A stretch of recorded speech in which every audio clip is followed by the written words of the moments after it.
Sa mga gustong magnegosyo po gamit yung dishwashing liquid, yung mga ganitong bote po, ang bentahan ko dito sa amin, 1.5 liters is 45 pesos. Kapag ka 1 liter naman is 35 pesos po.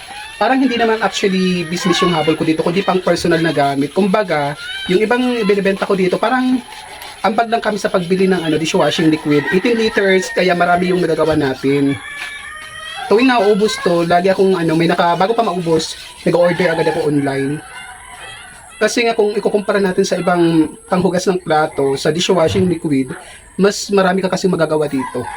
At nakakatipid ka. Kasi since nung umuwi ako dito January 2025, tapos ang ginagamit ko dati is Smart. So hindi umabot siya ng 1 month.